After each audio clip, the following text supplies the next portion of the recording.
हमारा जो monthly current affair आता है, ठीक है, नया नया आया था अभी, इसलिए मुझे मन किया कि इसे पढ़ा दूँ मैं। ठीक है, बाकी मैंने यूट्यूब पे आपसे पूछा था, आप जैसे क्या क्या पढ़ना है आपको, तो 4 ऑप्शन दिए गए हैं, आप उन चारों में से जिस पे मतलब बोलेंगे मैं उस पर वीडियो बना दूंगा। ठीक है, अभी फ़िलहाल ये करंट अफेयर में जो नया आया है इसलिए इसको स्टार्ट किया जा रहा है। बाकी अगर आप यूट्यूब पे जाके कमेंट में PT 365 के अभी तक देखे मैंने, जैसे ज़्यादा वोट थे, तो अगर उसके ज़्यादा आ रहे हैं तो मैं उसी पे वीडियो बना दूंगा। ठीक है, पर करंटली भी जो अभी अप्रैल का है ये भी साथ में चलता रहेगा। ठीक है, तो देखिए हमारा पहला टॉपिक क्या है, सबसे पहले ऑनलाइन डिस्प्यूट रेजोल्यूशन। ठीक है, ODR, ऑनलाइन विवाद समाधान। अब देखिए हमने जो डेली करंट अफेयर आता उसमें ये पढ़ा था अल्टरनेट डिस्प्यूट रेजोल्यूशन। अब ये क्या होता है, देखिए ये क्या होता है, जैसे कि हमारे जो एक अदालत होता है ना, एक कुछ मामले ऐसे होते हैं जो न्यायालयों के बाहर जिनका निपटान किया जाता है, ठीक है, जिनको निपटाया जाता है, तो उन वो मामले ADR में आ जाते हैं। ठीक है, अब इनको ADR को ODR करा जा रहा है। ठीक है, मतलब अल्टरनेट से अब ये ऑनलाइन चले गए मामले। ठीक है, तो इसके ऊपर नीति आयोग ने अभी हाल ही में एक पुस्तिका प्रकाशित की थी ODR के ऊपर, पहली अपनी तरह की, मतलब पहली जो पुस्तिका थी। तो अब देख लेते हैं ODR होता क्या है। ठीक है, तो ODR क्या होता है, विशेष रूप से जो लघु और मध्यम मूल्य मूल्य के मामले होते हैं, मतलब छोटे या मीडियम लेवल के जो भी मामले होते हैं। ठीक है, अगर जैसे कोई वैसा अपराध है, मर्डर या रेप, इस टाइप के जो मतलब अपराध होते हैं वो तो न्यायालय में ही जाएंगे। पर कुछ ऐसे होते हैं जिसमें हम जो वार्ता करके, मतलब बातचीत करके या मध्यस्थता, बीच बचाव कर लेते हैं या पंच निर्णय करते हैं, मतलब कुछ जो है जैसे पंचायत होती है ना, इस टाइप से निर्णय लिया जाता है। ठीक है, तो ये सब मामले जो पहले ADR में आते थे, अब जो है उसको तकनीकी और डिजिटल प्रौद्योगिकी के साथ कहाँ पे आ जाएंगे, वो तो ODR में आ जाएंगे। ठीक है, अब जैसे कि देखिए फिगर में दे रखा है ये design principle of ODR platform. तो इसका डिज़ाइन प्रिंसिपल क्या है, जैसे resilience, portability, data empowerment. Resilience मतलब लचीलापन, यूज़र सेंट्रिसिटी, ठीक है, केंद्रीकृत होगा यूज़र के लिए। मॉड्यूलरिटी, स्केलेबिलिटी, मतलब एक तरह से एक ही टाइम पे काफ़ी सारी जो है अदालतें चला सकते हैं। ठीक है, इंटर इंट्रोपेरेबिलिटी, ये क्या होता है, मतलब जैसे इनका जो एरिया होगा ना वो काफ़ी ज़्यादा होगा, जैसे लैन होता है ना, लैन और वैन, local area network, wide area network. ठीक है, इन सबको भी ये कवर करेगा, काफ़ी मतलब बड़े उस पे लेवल पे जो है एक बार में काम कर सकता है। उसके बाद एक्सेसिबिलिटी और इक्वालिटी, ये भी होगा इसके अंदर। डाटा ड्रिवन डेवलपमेंट होगा। Privacy, security and trust by design होगा। ठीक है, उसके बाद देखिए नेक्स्ट क्या है, तो देखिए ये कहा जा रहा है कि ODR का जो दृष्टिकोण है वो किस पे आधारित है।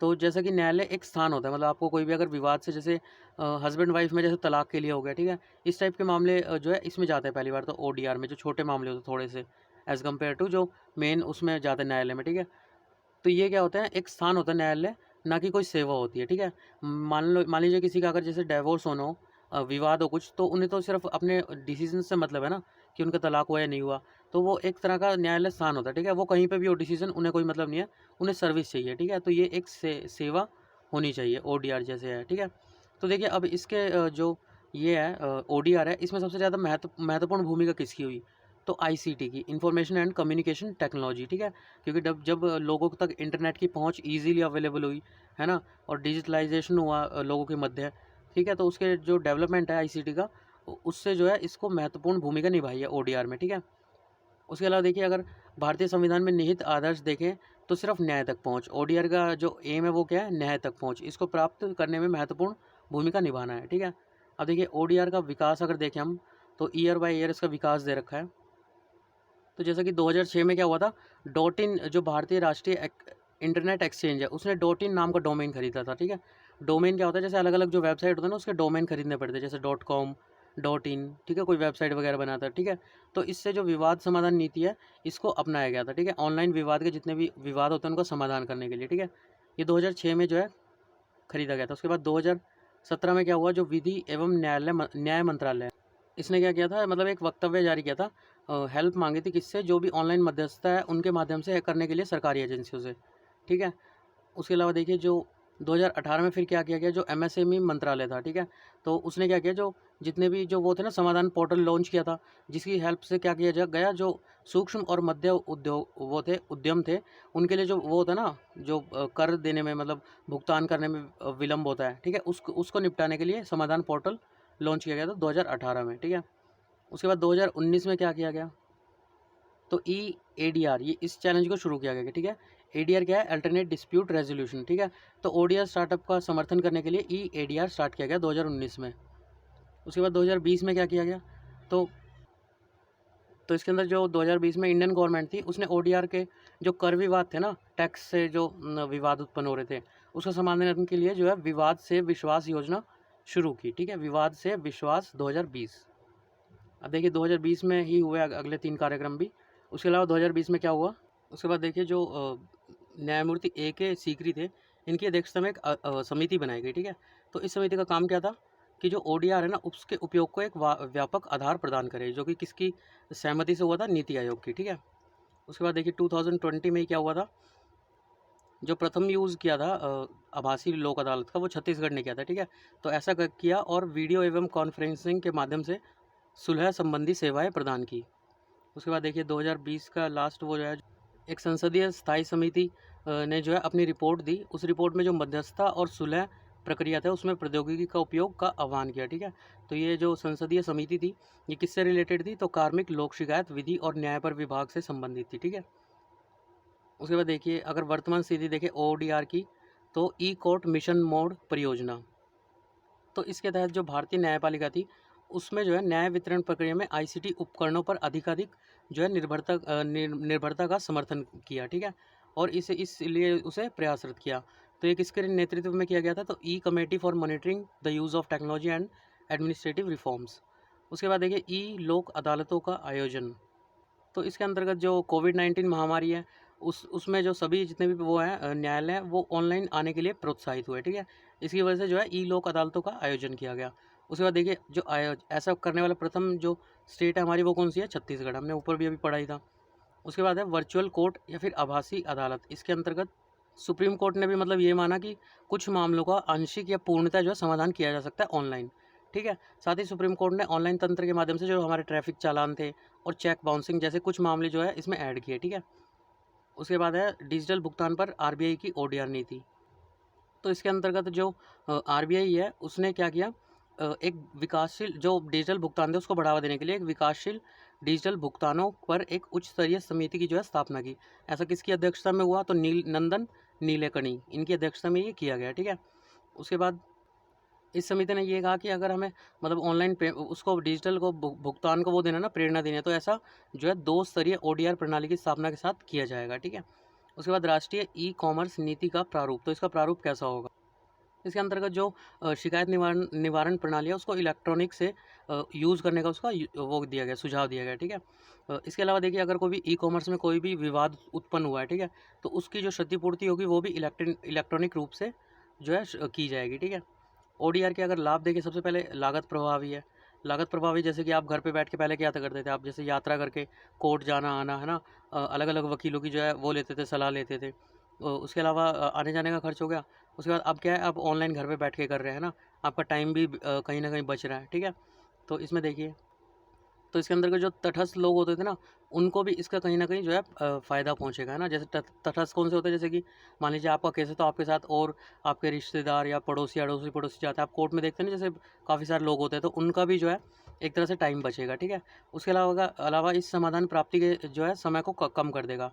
आपको जो समाधान प्राप्ति का टाइम मिलता है, मान लीजिए आप कोर्ट में जाते हैं तो 2 हियरिंग, 4 हियरिंग, 10 हियरिंग इस टाइप से होती है ना। ऑनलाइन में क्या होगा कि आप मान लीजिए आज आपने 10 मिनट अटेंड करी, फिर 2 दिन बाद जब आपकी हियरिंग होगी, घर से ही आप फिर 10 मिनट के लिए कर रहे हैं ना, 10-15 आधा घंटा जितना भी टाइम लगेगा। ठीक है, उसके अलावा देखिए जो विधिक जो परामर्श होता है उसकी आवश्यकता भी कहीं न कहीं जो है कम हो जाती है। ठीक है, विधिक लागत को इससे ये कम कर देगा। उसके अलावा देखिए जो सुविधाजनक और त्वरित विवाद समाधान है इसका, ठीक है, तेज़ी से आपको जो है तीव्र एवं अधिक सुविधाजनक प्रक्रिया प्रदान करके जो है विलंब की समस्या को कम कर देता है। ठीक है, उसके अलावा देखिए जो यात्रा और सुनवाई की तिथि के अनुसार समय निकालने की जो आवश्यकता है उसको भी ये समाप्त कर देगा। नेक्स्ट पॉइंट है, न्याय तक पहुंच में क्या होगी, इससे वृद्धि होगी। उसके अलावा देखिए फिगर में 4 layer model for access to justice ये दे रखा है। जैसे कोर्ट में हम क्या करते हैं, डिस्प्यूट रेजोल्यूशन, जितने मामले होते हैं कोर्ट में आते हैं ना। उसके बाद एडीआर में जो कोर्ट जिनकी मतलब वो नहीं कर पाता वो एडीआर को दे देता है, मतलब कर नहीं पाता, मतलब जिसका बोझ कोर्ट पे पड़ता है। अब जैसे हस्बैंड वाइफ में लड़ाई सीधा कोर्ट में पहुंच जाए ना, तो कोर्ट का काफ़ी सारा टाइम जाता था, उसके लिए एडीआर बनाया गया। ठीक है, तो ये अलग अलग मामलों को जो है out of court settlement and mediation करता था उसका। ठीक है, कोर्ट से बाहर मीडिएशन और सेटलमेंट करता था। अब एडीआर के बाद क्या है, ओडीआर आ गया। ठीक है, ऑनलाइन डिस्प्यूट रेजोल्यूशन। तो इसके अंतर्गत देखिए एक तो लीगल हेल्थ प्रमोशन करता है, हेल्थ को प्रमोट करता है कहीं ना कहीं ना, कोविड के टाइम पे। उसके अलावा देखिए लीगल गाइडेंस और असिस्टेंट भी करता है, ठीक है। तो ये हमारा कोर्ट, एडीआर और ओडीआर।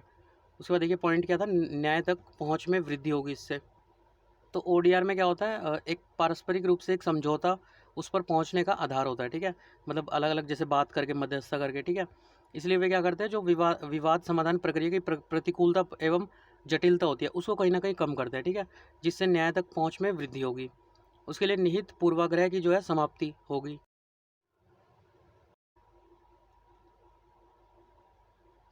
तो ये क्या करता है, मतलब जो निहित पूर्वाग्रह होते हैं, जैसे पूर्वाग्रह करना पड़ता है ना कोर्ट में जाने से पहले, तो उसको कम कर देता है, ठीक है। उसके अलावा देखिए जो देखने सुनने वाले संकेतक होते हैं, जैसे प्लेटफॉर्म, लिंग हो गया, सामाजिक परिस्थिति होगी, ठीक है, निर्जातीय नस्ल। क्योंकि जो आप जैसे अपना मामला लेके जाएंगे, तो वो क्या करेगा, सिर्फ सूचनाओं के आधार पर विवाद को हल करता है, ठीक है। इससे जो है आधार पर पक्षकार कौन है उनको पता ही नहीं चलता, ठीक है। उसके बाद समाज की विधिक स्थिति में जो है सुधार होगा इससे। तो इससे जो है व्यक्ति और व्यवसाय क्या होंगे, अपने अधिकारों के बारे में ज़्यादा जागरूक होंगे ना, और उनके पास जो है उसे यूज़ करने के साधन भी होंगे, ठीक है। देखिए नेक्स्ट पेज पे, तो अ, इससे क्या होगा, जो ईज़ ऑफ डूइंग बिजनेस है उसमें भारत की रैंकिंग अच्छी होगी, ठीक है। कोर्ट में जो छोटे छोटे मामलों को ये अतिरिक्त भार है, जैसे अगर आप देखें तो कोर्ट पे इतने सारे केस पेंडिंग है, जजेस कम है, इस टाइप की जो है चीज़ें कम हो जाएंगी, है ना। और इससे जो हमारे अनुबंध के प्रवर्तन होते हैं वो संबंधी जो मानदंड है वो भी सुधार होगा, ठीक है। विधिक परिप्रेक्ष्य का संपूर्ण रूपांतरण। तो हमारे जैसे जो कोर्ट वगैरह है उसका अब रूपांतरण होगा उसके रूप का। तो कैसे होगा, तो ये जो न्याय परिप्रेक्ष्य प्रत्येक नागरिक को क्या देगा, प्रभावी, त्वरित, प्रभावी भी देगा, त्वरित भी देगा, और कुशल तरीके से गरिमा एवं सम्मान से प्राप्त करने का अवसर प्रदान करता है, ठीक है। न्याय को जो प्राप्त करते हैं इसमें सबसे इंपॉर्टेंट क्या हो जाएगा, त्वरित, तेजी से देगा, ठीक है, प्रभावी भी होगा और कुशल भी होगा। साथ ही जो न्याय की व्यापक दृष्टि है वो भी देगा ये कहीं ना कहीं, ठीक है।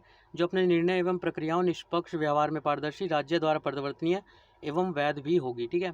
इसके अतिरिक्त इन सबसे ऊपर सामान्य न्याय को बढ़ावा देकर ओडीआर सभी के लिए इसे सुलभ भी कराएगा, ठीक है। अब देखिए इसके सामने चुनौतियाँ क्या है ओडीआर के सामने। अभी देखिए चुनौतियों में 3 आ जाएगा, ठीक है, संरचनात्मक चुनौतियों में 3 आ जाएगा, ठीक है।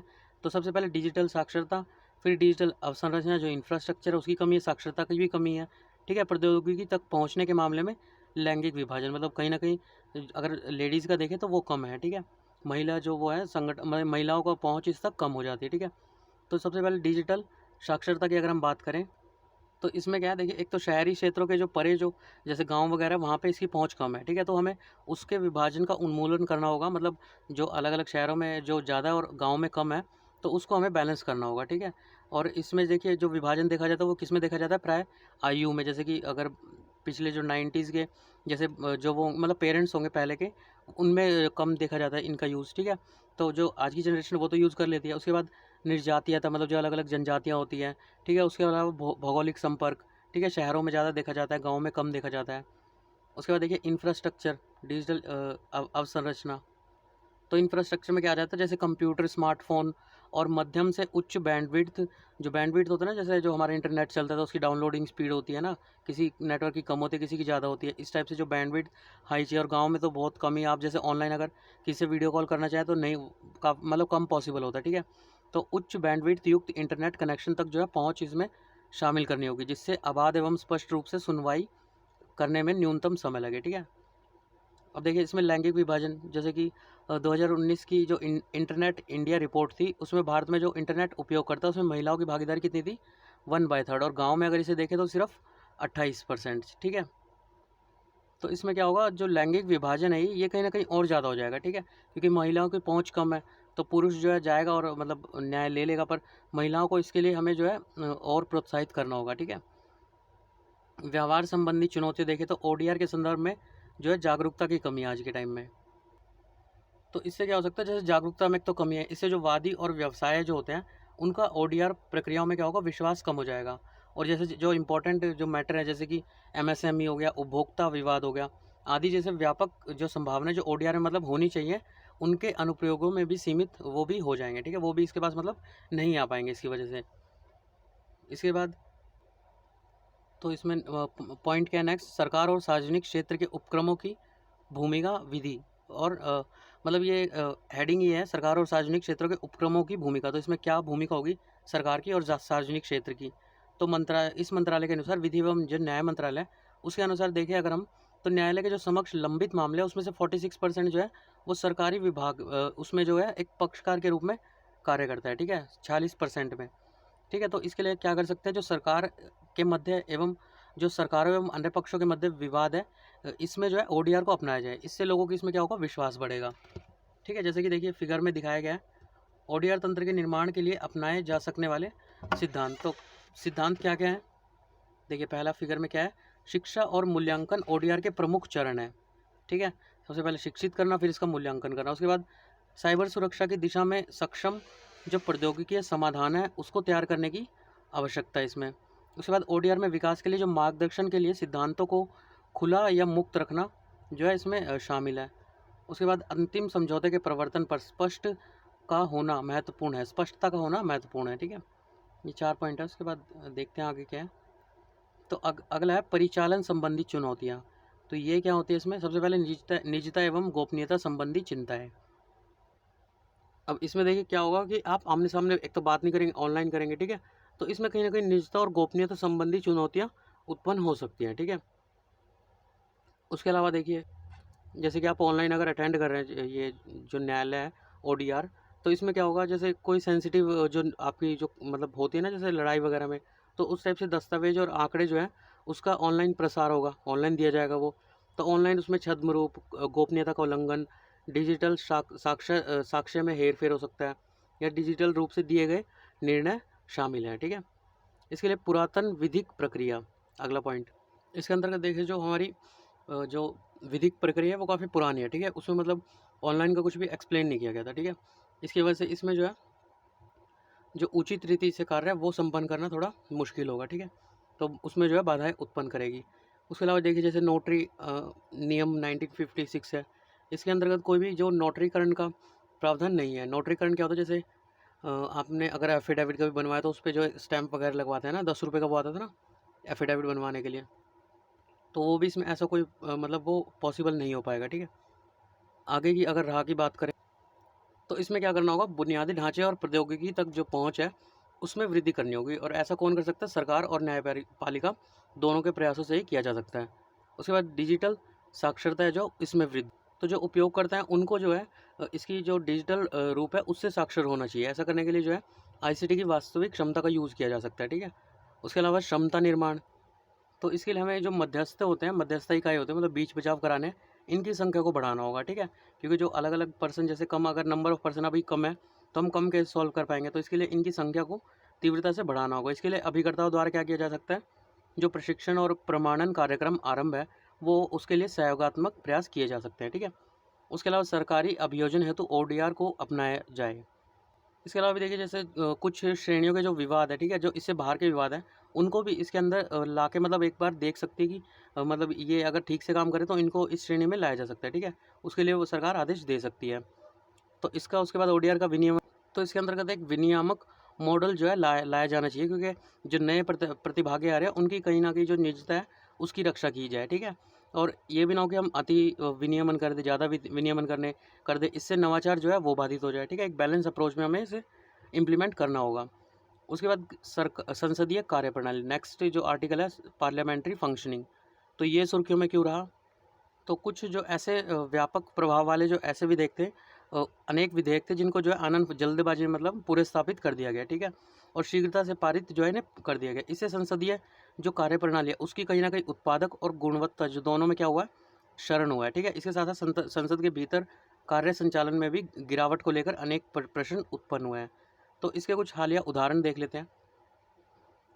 तो बजट सत्र के दौरान क्या हुआ, जो विधेयक थे ना उनकी समीक्षा नहीं की गई, ठीक है। जैसे ऐसे जो है 13 विधेयक थे जिनको पुनर्स्थापित किया गया बजट सत्र 2021 में, और संसद को कोई भी जो विधेयक था वो प्रेक्षित नहीं किया गया, मतलब ट्रांसफ़र नहीं किया गया।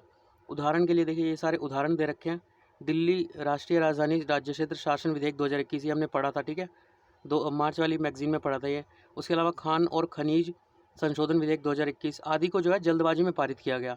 यह दक्षता की बजाय संसद द्वारा विधेयकों की समीक्षा करने के अपने कर्तव्य के परित्याग का संकेतक है। अब देखिए संसद की उत्पादकता में गिरावट के परिणाम फिगर में देख लेते हैं क्या क्या परिणाम हुआ इसके। सबसे पहला संसद की जवाबदेहिता का अभाव हुआ है, ठीक है।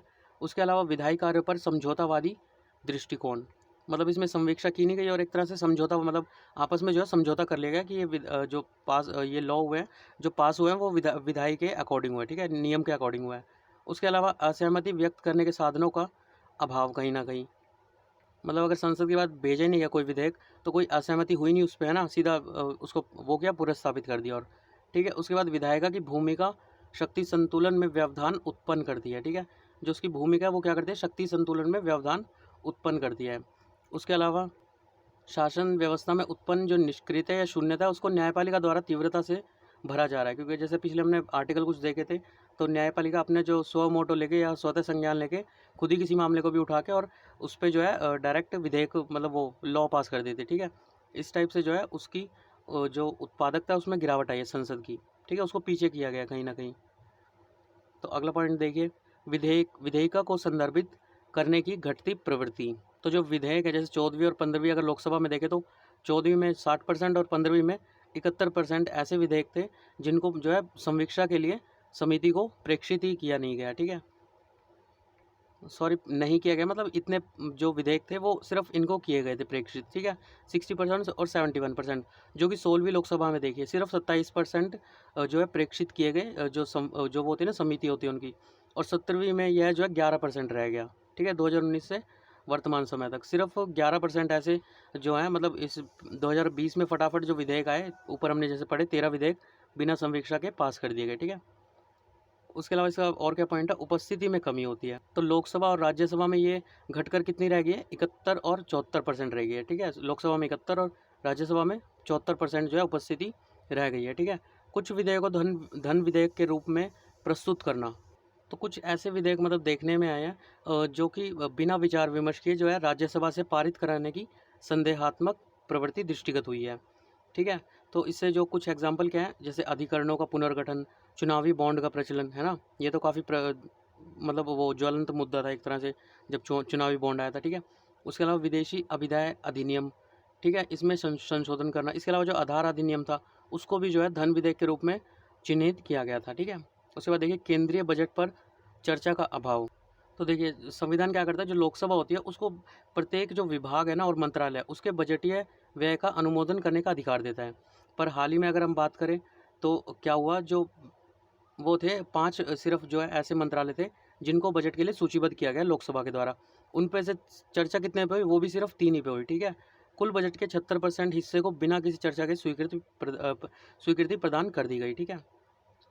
उपाध्यक्ष की अनुपस्थिति भी देख लेते हैं। तो आर्टिकल 93 में क्या होता है, लोकसभा अपने मतलब 2 वो सदस्य चुनती है जो अध्यक्ष और उपाध्यक्ष होते हैं। पर वर्तमान लोकसभा में क्या हो रहा है, अधिकांश जो उपाध्यक्ष है ना वो मतलब अनुपस्थिति पाई गई है उनकी, ठीक है। संसद के कार्यप्रणाली का सुचारू रूप से संचालन सुनिश्चित करना क्यों महत्वपूर्ण है।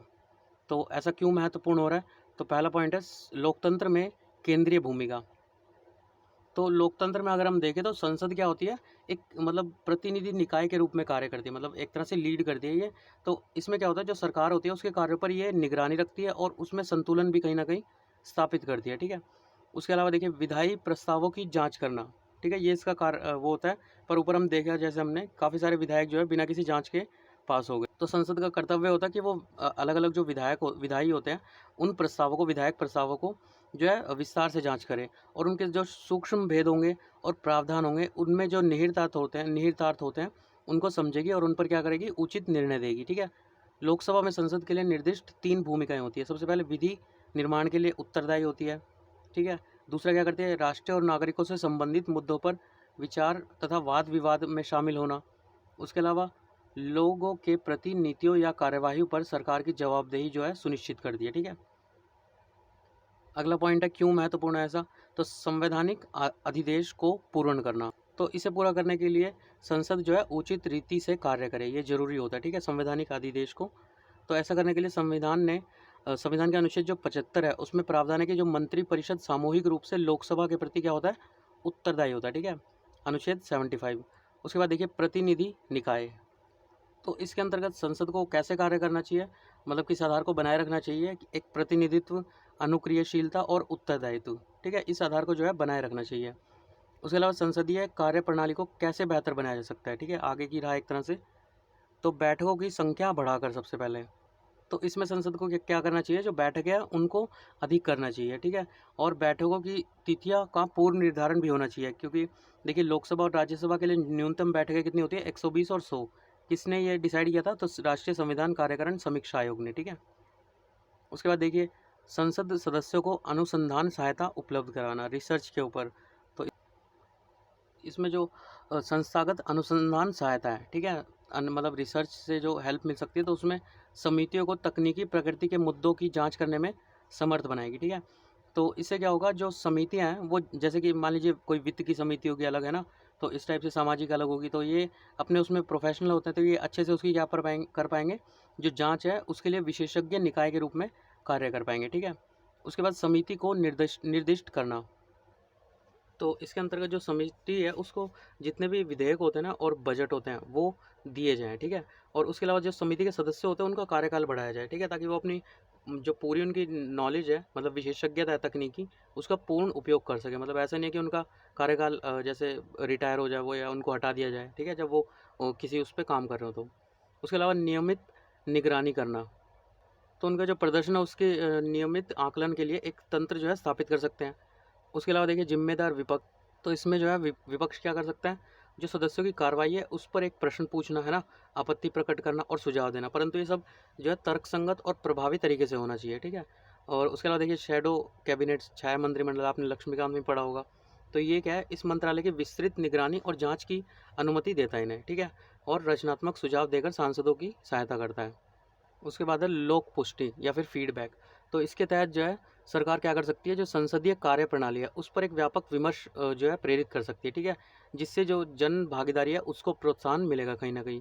उसके अलावा देखिए दल जो परिवर्तन अधिनियम है उसमें कुछ संशोधन किया जाए, ताकि जो सांसद हैं वो मतलब दल का परिवर्तन जो करते हैं वो अपनी अभिव्यक्ति की उनको क्या मिले, स्वतंत्रता मिले, और अंततः संसद की प्रभाव उत्पादकता और गुणवत्ता में क्या हो, वृद्धि हो, ठीक है। निष्कर्ष क्या है इसका, देखिए जितने भी जो विधायी प्रस्ताव होते हैं उनकी अच्छे से जांच हो, एक तो है ना, उनके सूक्ष्म भेदों और प्रावधानों के निहितार्थों को समझा जाए, उन पर उचित निर्णय लिया जाए, ठीक है, इसकी आवश्यकता है। तो इसके लिए संसद क्या कर सकती है, जो 3D होता है, ठीक है। 3D क्या है, डिबेट, डिस्कशन और डेलिब्रेशन, मतलब वाद विवाद, चर्चा और विचार विमर्श, इसकी भावना को जो है उचित रीति से इस पर कार्य करे, ठीक है। उसके बाद देखिए राज्य और मंदिरों का विनियमन, अगला आर्टिकल है ये, state and regulation of temple. अब ये सुर्खियों में क्यों रहा, तो तमिलनाडु में क्या था, हालिया चुनाव प्रचार था, उसके दौरान क्या हुआ, जो हिंदू ऐसा मतलब ये जो प्रावधान, ये कानून है, हिंदू धार्मिक और पूर्त विन्यासी, ये क्या है, मतलब जो हिंदू मंदिर है ना उनको राज्य के नियंत्रण से मुक्त किया जाए, तो इसके जो संबंध में आंदोलन चल रहा था उसको कुछ बल प्राप्त हुआ इस समय में, ठीक है। पृष्ठभूमि क्या है इसकी, तो ये प्रथा शुरू कब हुई थी, 1817 में, ठीक है। इसके अंतर्गत जो औपनिवेशिक शासन था उसके दौरान जो है बंगाल और जो मद्रास प्रेसिडेंसी है उसमें धार्मिक संस्थानों पर जो है राज्य का नियंत्रण हुआ था, ठीक है। तो उसके बाद देखिए पहला कानून कौन सा था, मद्रास हिंदू धार्मिक विन्यास अधिनियम 1925, ये पहला कानून था जो विशुद्ध रूप से हिंदू धार्मिक विन्यासों से जो है संबंधित था। इसके पश्चात इन सारे राज्यों ने जो है हिंदू धार्मिक संस्थानों के प्रबंधन के लिए विशिष्ट विधियों का निर्माण किया, ठीक है, मैनेजमेंट के लिए। इन विधियों में अधिकांश जो प्रशासनिक निकाय थे, जैसे HRCE क्या था, अभी हमने ऊपर देखा था ना, हिंदू धार्मिक और पूर्त विन्यास, ये कानून इन विभागों की जो है स्थापना करना, मंदिरों के कामकाज एवं प्रशासन की निगरानी करना, और उसके अलावा गैर वंशानुगत जो न्यासी होते, ट्रस्टी होते हैं, उनकी नियुक्ति करना, बजट की स्वीकृति आदि जो है शामिल थे, ठीक है। उसके बाद तो राज्य क्या कर सकता था, जो कार्यकारी अधिकारी और सरकारी अधिकारी है इनको नियुक्त कर सकता था, किस चीज़ के लिए, जो मंदिर प्रशासन की प्रत्यक्ष निगरानी एवं प्रबंधन, मतलब उसको मैनेज करने के लिए और उनकी निगरानी करने के लिए, ठीक है। हालांकि हाल के दिनों में जो धार्मिक संस्थान है वो विशेष रूप से मंदिर पर राज्य के नियंत्रण की जो प्रभावकारिता और आवश्यकता और संवैधानिक वैधता है इसको जो है प्रश्नगत कर रहा है, ठीक है, जो मतलब ऊपर हमने आंदोलन देखा तो ये उसके लिए चल रहा है। तो इसके लिए देखिए ये फिगर में दे रखा है, धार्मिक संस्थानों के विनियमन से संबंधित संवैधानिक प्रावधान, आपने ये अनुच्छेद देखे होंगे 25-26, है ना, 25 से 29 तक हमारे ये जो मैनेजमेंट होता है उनको करने के लिए होता है, ठीक है। तो अनुच्छेद 25 का 2 जो है उसमें क्या करते हैं, जो राज्य को किसी ऐसी विधि के निर्माण की अनुमति प्रदान करता है जो धार्मिक आचरण से कोई संबंध किसी भी आर्थिक, वित्तीय, राजनीतिक या अन्य लौकिक क्रियाकलाप का विनियमन या निर्बंधन करती हो, उस पर क्या कर सकता है राज्य, कानून बना सकता है। या फिर सामाजिक कल्याण और सुधार के लिए या सार्वजनिक प्रकार की धार्मिक संस्थाएं उसको हिंदुओं के सभी वर्गों और अनुभागों के लिए खोलने का उपबंध कर सकता है, ठीक है। इन पर राज्य जो है कानून बना सकता है दोनों मामलों पर। उसके बाद अनुच्छेद 26 में क्या कहा गया कि जितने भी धार्मिक संप्रदाय हैं उनको अपने धार्मिक मामलों के प्रबंधन की स्वतंत्रता प्रदान करता है, ठीक है। जिसमें जो है निम्नलिखित स्वतंत्रता शामिल है। क्या क्या कर सकता है जो वो है जो धार्मिक संप्रदाय है, तो धार्मिक और धर्मार्थ जो प्रयोजन है उसके लिए संस्थाओं की स्थापना कर सकता है, पोषण कर सकता है, ठीक है। उसके अलावा अपने धर्म विषयक मामलों का मैनेजमेंट कर सकता है, जंगम और स्थावर संपत्ति के अर्जन एवं स्वामित्व की और ऐसी संपत्तियों का विधि के अनुसार प्रशासन कर सकता है, ठीक है। जो भी धन आता है उसको जो है प्रशासन कर सकता है। उसके अलावा भारतीय संविधान की अनुसूची 7 जो उसके तहत संवर्ती सूची की प्रविष्टि जो 28 है, दान और धर्मार्थ संस्थान, धर्मार्थ और धार्मिक निधि और धार्मिक संस्थान, ठीक है। ये सब आपने वैसे पढ़ ही लिए होंगे लक्ष्मीकांत के अंदर। और उसके बाद देखिए राज्य अनुच्छेद 25 और 26 के तहत जो प्रदत्त अधिकार है उसको लोक व्यवस्था, सदाचार, स्वास्थ्य इसके आधार पर जो है निर्बंधित कर सकता है, ठीक है। मंदिरों के प्रबंधन में राज्य के हस्तक्षेप के पक्ष में तर्क। सबसे पहले पक्ष में तर्क देख लेते हैं, तो सामाजिक सुधार पहला। तो जो कानून है HRCE ये क्या कर सकता है, विभिन्न सुधार लागू कर सकता है। उदाहरण के लिए जैसे कि वंशानुगत जो पुजारी व्यवस्था है उसको चुनौती देना, ये जो जो चुनौती मतलब जो सुधार लागू किए गए थे। दूसरा क्या है, सार्वजनिक मंदिर में प्रवेश हेतु गैर भेदभावपूर्ण व्यवहार सुनिश्चित करना, ठीक है। सबरीमाला आपने केस सुना ही होगा। उसके बाद सेकंड देखिए, भारत की पंथ निरपेक्षता राज्य और धर्म के कठोर पृथक्करण को प्रोत्साहित नहीं करता है। मतलब ये वाला पॉइंट क्या है, काफ़ी इंपॉर्टेंट हो जाता है। जैसे धर्म और राज्य है, ठीक है, ये क्या है, इनको अलग अलग नहीं करता। जैसे कि हम अगर पश्चिमी पूर्व वृत्त पर देखें, वेस्टर्न साइड देखें हम, तो वहाँ पे क्या है, दोनों को सेम उस पर रखा जाता है, अलग अलग उसमें रखा जाता है। यहाँ पे क्या है कि राज्य धर्म, जैसे कि आपने ऊपर आर्टिकल पढ़े ही होंगे लक्ष्मीकांत में भी, कि राज्य धर्म में कोई भी मतलब वो नहीं करेगा, मैनेजमेंट नहीं करता उसमें, ठीक है। तो उनको मतलब स्वतंत्र छोड़ दिया जाता है धर्म के ऊपर ही, ठीक है, जो धार्मिक संप्रदाय के लोग हैं, ठीक है। तो इसमें जो है भारत की पंथ निरपेक्षता राज्य और धर्म के कठोर पृथक्करण को क्या करता है, प्रोत्साहित नहीं करता है, अलग अलग नहीं करता है, जो कि पश्चिमी जो वेस्टर्न वो है, जैसे यूरोप हो गया, तो वहाँ पे होता है, ठीक है। भारतीय पंथ निरपेक्षता राज्य एवं धर्म के मध्य विभाजन को कहीं ना कहीं सीमित करती है। उसके बाद देखिए, सभी वर्गों का पर्याप्त प्रतिनिधित्व होता है यहाँ पे।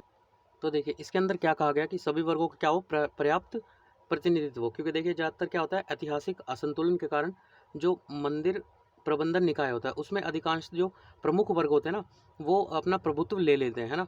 जैसे कि ऊपर हमने देखा वंशानुगत पुजारी व्यवस्था, है ना, इसमें मतलब पंडित का बेटा ही पंडित वहाँ पे होगा, तो इस व्यवस्था को चुनौती दी गई और उसको हटाया गया, ठीक है। मतलब जिस पर नॉलेज होगी वो भी आके जो है पंडित बन सकता है, ठीक है। तो इसके कारण क्या होता था, जातिगत भेदभाव जो है जैसी सामाजिक कुप्रथाओं का सामना होता था, ठीक है। पर सरकारी हस्तक्षेप में ऐसे उपेक्षित वर्गों के प्रतिनिधित्व को बढ़ाने में जो है सहायता मिली। उदाहरण के लिए देखिए, जो HRCE अधिनियम है ये क्या अधिदेशित करता है, जहाँ किसी मंदिर के लिए जो HRCE विभाग न्यासी बोर्ड होता है, ठीक है, जो ट्रस्टी बोर्ड होता है ना, उसकी नियुक्ति की अगर आवश्यकता हो तो उसमें से 3 में से जो है एक अनुसूचित जाति अनुसूचित जनजाति समुदाय का क्या होगा, सदस्य होगा, ठीक है। उसके अलावा देखिए, मंदिरों का जो है कुशल प्रबंधन हो, तो इसके लिए क्या बनाया गया, जो पूर्त विन्यास अधिनियम लागू किया गया, ठीक है। इसके अंतर्गत क्या होता था, जो भी मान लीजिए दान की गई संपत्ति है, ठीक है, मंदिरों में, उसके बेहतर प्रशासन और संरक्षण तथा यह सुनिश्चित करने के लिए कि जो हिंदू सार्वजनिक विन्यास है उसका सही उद्देश्य किया जा रहा है, इसे बनाया गया, ठीक है। निधियों की वृहद मात्रा, मतलब ज़्यादा मात्रा में जो पैसा आता है, तो जो वृहद मात्रा में धन आ रहा है, चल और अचल संपत्ति होती है, उसका मैनेजमेंट किया जाता है इसके अंतर्गत, ठीक है। और इस धन का उचित रूप से क्या किया जाता है, यूज़ किया जाता है। और वित्तीय अनियमितताओं को रोकने के लिए एक निश्चित स्तर की सरकारी निगरानी की आवश्यकता की जाती है, ठीक है। उसके बाद देखिए, स्थानीय अर्थव्यवस्थाओं के लिए मंदिर का महत्व। तो इसका महत्व क्या हो जाता है, जैसे स्थानीय लेवल पर अगर कोई मंदिर है तो उससे क्या होता है, विभिन्न जैसे कि कोई ये कलाकारों, पुजारियों, अभिनेता, ये इन सबको मतलब रसोइयों, विक्रेताओं, इन सबको क्या मिलता है, रोजगार के अवसर और आजीविका जो है दी जाती है, ठीक है। उसके अलावा देखिए, मंदिर प्रबंधन के मामलों में राज्य के हस्तक्षेप से संबंधित प्रचलित मुद्दे, मतलब जहाँ पे ऐसा किया गया, राज्य द्वारा हस्तक्षेप किया गया, तो उसके मुद्दे देख लेते हैं। अन्य धर्मों के संदर्भ में भेदभाव, तो इसमें क्या होता है, जो ये हमने वर्णित कानून पढ़े ऊपर, मतलब जितने भी कानून HRCE और भी कानून पढ़े, ये क्या करते हैं, जो अनुच्छेद 14 और 15 है, धर्म के आधार पर विभेद पर प्रतिषेध और समानता का अधिकार, इसका क्या करता है, कहीं ना कहीं उल्लंघन करते हैं, ठीक है। उसके अलावा जो ये इसी तरह के और भी जो नियम है उनका पहले ही जो है इन अधिनियमों का क्या है, अभाव है संविधान में, ठीक है। उसके अलावा देखिए, मंदिर बोर्ड में महिलाओं का प्रतिनिधित्व सुनिश्चित करने में अप्रभावी होना। तो इसमें क्या है, जो उच्चतम स्तर है उस पर महिलाओं की अनुपस्थिति कहीं न कहीं निराशाजनक है मंदिरों में, ठीक है। आध्यात्मिक संबद्धता का अभाव, तो इसमें क्या है, जो मतलब जो नियुक्त न्यासी होते हैं, जो ट्रस्टी होते हैं, ठीक है, और समिति के जो सदस्य होते हैं, उनमें दूरदर्शिता का कहीं न कहीं क्या होता है, अभाव होता है, ठीक है। उसके अलावा उन्हें धार्मिकता के प्रति उनकी प्रतिबद्धता और मंदिरों की विरासत को बनाए रखने एवं प्रबंधन करने की जो क्षमता होती है, उस पर विचार किए बिना उन्हें नियुक्त कर दिया जाता है, ठीक है। मंदिर की संपदा के प्रबंधन में जो है भ्रष्टाचार, जो मतलब सरकारी जो अधिकारी होते हैं, ऐसे कई मामले जो सामने आए हैं, वो अनुचित कृत्यों में लगे होते हैं, ठीक है। अनुचित कृत्य कौन से जो एग्जांपल यहाँ पे दे रखे हैं, जैसे भूमि या मंदिर के स्वामित्वाधीन दुकानों के फर्जी आवंटन, मंदिर के धन के गबन, दुरुपयोग, मूर्तियों की चोरी, इस टाइप के कामों में जो है लगे हुए मिले हैं, ठीक है। उसके अलावा सांस्कृतिक पूंजी का संरक्षण शरण, ठीक है, सांस्कृतिक पूंजी का शरण। तो इसमें क्या है, जो केंद्रीकृत शक्ति संरचना होती है, उससे उसके माध्यम से जो राज्य का नियंत्रण लागू किया जाता है ना, वो सांस्कृतिक पूंजी पूंजी के पोषण के लिए नेगेटिव रहा है, ठीक है, मतलब उससे उसका शरण हुआ है। जबकि इसके लिए जो है दृढ़ प्रतिबद्धता और स्थानीय प्रबंधन की जो है आवश्यकता होती है, ठीक है। उसके अलावा देखिए फिगर में देखिए, मंदिरों के अगर वित्तीय मुद्दों की बात करें तो अपर्याप्त निधि सृजन के कारण राजस्व संग्रह में कमी आई है कहीं ना कहीं, ठीक है। उसके अलावा सरकार द्वारा सूक्ष्म प्रबंधन के कारण वित्तीय स्वायत्ता का भी शरण हुआ है। उसके अलावा सीमित स्वायत्ता के कारण पर्यटन क्षमता का अल्प उपयोग हुआ है, ठीक है। उसके बाद देखिए नेक्स्ट पॉइंट क्या है, संरचनाओं की पुरातात्विक प्रकृति को बनाए रखने में निराशाजनक रिकॉर्ड। अच्छा, ये ऊपर वाला पॉइंट रह गया, मंदिर निकायों का राजनीतिकरण। ये सब हम जो है, जो राज्यों के हस्तक्षेप हो रहे हैं ना मंदिरों में, उसके नेगेटिव इफेक्ट पड़ रहे हैं, ठीक है, जो लॉज लाए जा रहे हैं, ठीक है। तो इसमें क्या है, जो नियुक्तियां होती है ना मंदिर बोर्ड एवं जो न्यास मतलब ट्रस्टी की सदस्यता और कार्यकारी अधिकारी, इनकी नियुक्ति क्या होती है, राजनीतिक उद्देश्यों से कहीं ना कहीं प्रेरित होती है, ठीक है। उसके अलावा देखिए संरचनाओं की पुरातात्विक प्रकृति को बनाए रखने में जो है निराशाजनक इनका रिकॉर्ड। तो इसके अंतर्गत क्या है, जो सरकारी कर्मचारी होते हैं उसमें ज़्यादातर क्या देखा जाता है, जो तकनीकी ज्ञान हो गया उसकी कमी है ना, और कौशल का उचित अनुप्रयोग, ठीक है, उसकी भी जो है इनमें कम पाई जाती है, ठीक है। तो इससे क्या होता है, जो मंदिरों में जारी कार्य होता है ना, उसके पुरातात्विक नियंत्रण की प्रभावशीलता में जो है कमी देखी जाती है, ठीक है। उसके बाद धार्मिक प्रथाओं और परंपराओं में अनुचित हस्तक्षेप। तो देखिए इसमें क्या है, जो उनकी अनुचित हस्तक्षेप किया गया, उसके दो एग्जाम्पल दे रखे हैं। जैसे कि जो पुरोहित परंपरा थी, ठीक है, उसको एक तो रोका गया, ठीक है। उसके अलावा जो शिक्षण के लिए जो वैध पाठशाला शैक्षणिक संस्थान है, इनकी स्थापना के लिए मंदिर को किए गए दान के जो उपयोग है उसको बंद किया गया, ठीक है। तो इससे शिकायतों का कारण ये बना है, ठीक है, मतलब राज्य द्वारा जो हस्तक्षेप किया गया। आगे की राह अगर हम देखें, तो इन सब प्रॉब्लम को सॉल्व करने के लिए क्या कर सकते हैं, जो प्रशासन और प्रबंधन तंत्र है उसको जो है उसको स्थापित किया जा सकता है, ठीक है। ऐसा करने के लिए जो है निम्नलिखित कदम उठाए जा सकते हैं। तो इसके अंतर्गत जो आध्यात्मिक और प्रशासनिक अधिकारी है, ठीक है, आध्यात्मिक हमारे ये पंडित वगैरह मतलब जो रिलीजियस काम करते हैं वो सब हो गए, और प्रशासनिक अधिकारी जो सरकार मतलब उनमें लागू करती है, तो उसके मध्य जो है पारदर्शिता बनाए रखना चाहिए, ठीक है। इसके लिए जो प्रशासन है वो क्या कर सकता है, जो पर्यवेक्षी और विनियामक की उसकी भूमिका है उसकी तुलना में उसे क्या करना चाहिए, अधिक सहायक एवं समर्थकारी भूमिका निभानी चाहिए, ठीक है। उसके बाद आंतरिक रूप से संस्थानों का निर्माण और सुदृढ़ीकरण किया जाना। तो इसके अंतर्गत हम क्या कर सकते हैं, जो मंदिर बोर्ड है उसको मंदिरों के विभिन्न उपांगों का प्रतिनिधित्व करने वाले सदस्यों को शामिल किया जाना चाहिए। जैसे मतलब एक तरह से हमारे वो होता है ना, जैसे कंपनी होता है उसमें एक चार्टर्ड अकाउंटेंट होता है ना, एक रिसर्चर होता है, एक जैसे ये दिए गए मठ न्यासियों, आगम विशेषज्ञों, शोधकर्ताओं, शिक्षाविद, चार्टर्ड अकाउंटेंट एवं वकील, इन सब को जो है इन सब पेशेवरों को उसमें शामिल किया जाना चाहिए जो मंदिर बोर्ड होगा। और महिलाओं को भी उसमें क्या किया जाना चाहिए, प्रतिनिधित्व सुनिश्चित करना चाहिए। उसके बाद देखिए हब और स्पोक मॉडल के आधार पर मंदिरों को संयोजित करना। हब मतलब एक तरह से गुच्छा होता है ना, जैसे काफ़ी सारे अगर मंदिरों का वो है तो उसे हब कह देंगे, ठीक है, टेम्पल हब हो गया। तो इसमें क्या कर सकते हैं हम, बड़े और जो प्रशासनिक रूप से सुदृढ़ मंदिर है, ठीक है, उस क्षेत्र में स्थित मान लीजिए एक एरिया में बड़ा मंदिर है और वहाँ पे कोई और भी बहुत सारे छोटे मंदिर हैं, ठीक है, तो वो बड़े वाला मंदिर उनको समर्थित करें, ठीक है। जो अधिदेश दान प्राप्त करने वाले अधिक संपन्न मंदिर हैं, वो कम संपन्न और अक्षम जो मंदिर है उनका समर्थन करेंगे, ठीक है। उसके अलावा सरकारी कामकाज में पारदर्शिता को बढ़, तो इसके अंतर्गत जो कानून के अंतर्गत निर्धारित जो प्रशासनिक मानक है उनको लागू करना राज्य का क्या होगा, उत्तरदायित्व होगा, ठीक है। उसके बाद सार्वजनिक या फिर आमजन की भागीदारी होगी। तो इसके अंतर्गत क्या किया जाएगा, देखिए जो शीर्ष स्तर है, ठीक है, उस पर बोर्ड बनाया जाएगा, और जो मंदिर स्तर है, ठीक है, उस पे जो है समितियाँ बनाई जाएगी और इनके बीच एक संतुलित संरचना स्थापित करना, ठीक है, जो क्या सुनिश्चित करेगा कि कोई भी विशेष खंड अन्य पर हावी ना हो, स्वतंत्र मतों का सुना जाए और स्वतंत्रता बनी रहे, ठीक है। उसके अलावा देखिए जो HRCE विभाग है उसकी सीमित भूमिका, तो इसकी भूमिका क्या होनी चाहिए, इसकी भूमिका जो है विनामकीय होनी चाहिए। साथ ही जो सभी श्रेणियों के मंदिर है उसकी संपूर्ण संपत्तियों की जो है सूची बनाए, उनका अभिलेखन करे, संरक्षण करे, सचिवालयीन कार्य, नियुक्तियों के नियम निर्धारित करना, सतर्कता, लोक शिक्षा और आम जनता कर्मचारियों, उत्पीड़न संबंधी एवं तीर्थयात्रियों आदि की शिकायत जो होती है, ठीक है, उन सबकी शिकायतों को क्या करे, निवारण करे। ऐसे जैसे सहायक कार्यों तक सीमित किया जाना चाहिए, मतलब उसे ये सब कार्य करने चाहिए, ठीक है। उसके बाद देखिए मंदिर प्रबंधन के संदर्भ में सुप्रीम कोर्ट के निर्णय देखे तो ये वाद है, ये क्या है, निर्णय। सबसे पहला वाद क्या है, एन आदित्यन बनाम त्रावणकोर देवास्वाम बोर्ड 2002। तो इसके अंतर्गत जो वो होता है ना पुरोहित होते हैं, ठीक है, सार्वजनिक मंदिर में जो पुरोहित होते हैं, इसके पद के लिए जो है सभी को योग्य माना, बस आपको ज्ञान होना चाहिए, ठीक है। उसके बाद रतिलाल बनाम बॉम्बे राज्य, तो इसके अंतर्गत तो सुप्रीम कोर्ट ने निर्णय दिया कि जो कुप्रशासन या फिर जो वित्तीय कुप्रबंधन होता है उसकी स्थिति में अगर प्रशासन मान लीजिए किसी को अपने अधिकार शक्ति में जो है निश्चित रूप से भारत के मतलब ले लेता है, तो वो भारत के अनुच्छेद 26B का उल्लंघन नहीं कहा जा सकता उसे जो अधिकार में लेना है, ठीक है। उसके बाद शिरूर मठ मामला, इसमें सुप्रीम कोर्ट ने प्रथम बार क्या घोषित किया था कि धर्म का अनिवार्य हिस्सा क्या है, ठीक है, धर्म का अनिवार्य हिस्सा क्या होता है। तो साथ ही यह विचार भी व्यक्त किया कि उस अनिवार्य हिस्से की जो जानकारी है उस धर्म के मतों और सिद्धांतों के बारे में पता करके ही प्राप्त की जा सकती है, ठीक है। उसके बारे में आप जो है जो उस धर्म के जो भी सिद्धांत होंगे, जो भी उसके मत होंगे, उसके बारे में आप पता करेंगे, तभी आप जो है उसका सिद्धांत बता सकते हैं, ठीक है।